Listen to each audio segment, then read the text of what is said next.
Koni Bakri bongkar bocoran cerita di balik Gibran ogah salimi AHY. Ternyata geng Solo tak suka AHY. Soalnya gue baru ketemu salah satu waktum partai yang baru dipanggil Pak Jokowi dan dia bilang saya nggak suka Agus Yudhoyono. Oh, berarti kan kok Solo bersuara nggak suka Agus Yudhoyono, kenapa nih? Dan kenapa abis itu AHY nggak disalamin sama Gibran gitu? Pesan-pesan buat Bu Mega juga biasa, buat Mas Gibran lah. Kalau harus anak muda, hanya dua di mata gue. Kalau gue salah tolong dikoreksi. Gitu. Adalah yang tadi nggak suka Pak Jokowi. Satu lagi tokoh dari PDIP.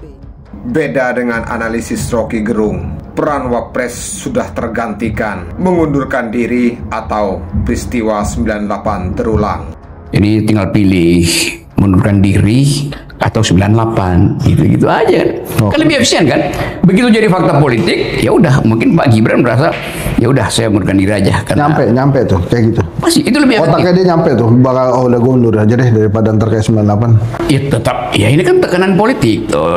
Dia ada otak apa nggak ada otak, ya faktanya udah terjadi. Kan nggak perlu lagi pakai otak kan, karena udah kelihatan sama si Pak Harto. Pak Harto sangat cerdas dan cerdik, berotak dalam politik. Tapi beliau merasa saya sudah lihat masa sebanyak itu artinya akan terjadi social unrest, kerusuhan di mana-mana. Ya saya mundur aja kan. Nah, siapa yang mau gantiin Gibran nanti jadi Wapres? Gampang lah, banyak betul kan. Yang punya potensi ya tinggal dihitung dari sekarang, siapa yang punya potensi. Menurut lo dari partai politik atau profesional? Ya pasti partai politik lah. Oh, pasti partai politik ya? Ya kalau profesional nggak ada gunanya kita ganti Gibran. Yang kan Gibran akan diganti karena ada tekanan politik. Dari mana? Ya dari partai politik. Sebuah gestur dingin dari Wakil Presiden Gibran Rakabuming Raka di acara resmi kenegaraan sempat memantik spekulasi. Momen itu sempat ramai jadi gunjingan, yakni saat Gibran terekam tidak menyalami Menteri Koordinator Bidang Infrastruktur dan Pembangunan Kewilayahan Agus Harimurti Yudhoyono. Insiden ini terjadi di sela-sela upacara gelar pasukan operasional dan kehormatan militer di lapangan udara. Tak hanya AHY dalam rekaman yang beredar, Gibran juga terlihat melewatkan 3 menteri lainnya, yaitu Zulkifli Hasan, Bahlil Lahadalia, dan Mohaimin Iskandar. Pengamat militer dan pertahanan Koni Bakri memberikan analisis tajam yang mengaitkan langsung sikap Gibran dengan preferensi ayahnya, Presiden Jokowi. Menurut Koni, gestur tersebut bukanlah sebuah kebetulan, melainkan cermin dari sikap istana atau lebih spesifik lagi Solo terhadap AHY. Dalam sebuah diskusi di podcast bersama pengamat politik Hendry Satrio, Koni secara belak-belakan mengungkap informasi yang ia terima dari seorang petinggi partai politik.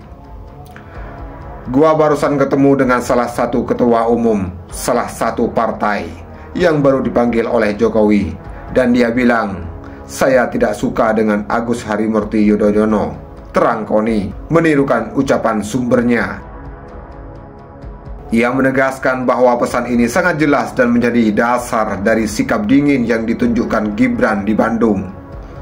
Solo memang tidak suka dengan Agus Harimurti Yudhoyono. Kenapa ini? Jelas Koni.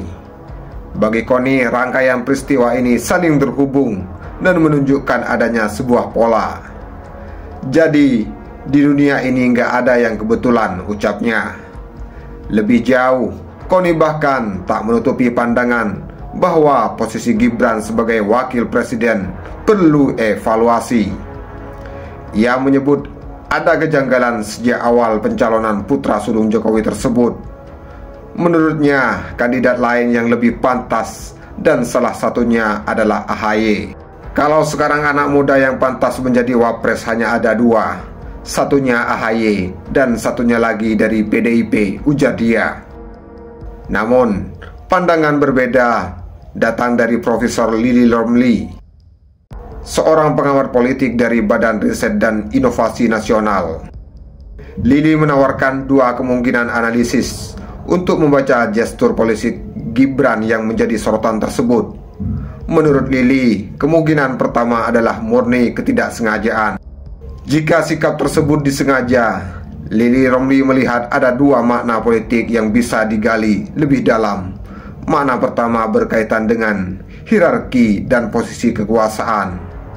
Pertama, Wapres menempatkan diri sebagai atasan sehingga tidak harus salaman dengan bawahan, terangnya. Ia juga menambahkan dalam tatanan protokoler yang ideal, seharusnya para menteri yang aktif menyambut atasan. Harusnya para menteri dengan datang menyambut Wapres. Jika seperti ini masih kental sikap feodalisme, suatu sikap yang laku, yang tidak baik dalam era modern seperti ini, katanya. Mana kedua, yang lebih syarat dengan lintrik, adalah anggapan bahwa Gibran melihat para menteri tersebut, khususnya AHY, sebagai viral politik potensial di masa depan. Analisis ini diperkuat oleh fakta bahwa AHY beberapa kali disebut oleh Presiden Prabowo Subianto sebagai figur yang berpeluang maju pada kontestasi politik 2029. Selain itu, AHY juga kerap menerima tugas-tugas kenegaraan strategis langsung dari Presiden. Seperti diketahui, AHY pernah disebut oleh Pak Prabowo berpeluang untuk maju pada Pilpres 2029 dan kerap mendapat tugas kenegaraan dari Presiden. Hubungan sesama orang tuanya juga tanpa ada rivalitas, sambungnya. Merujuk pada sejarah hubungan politik antara Jokowi dan Susilo Bambang Yudhoyono.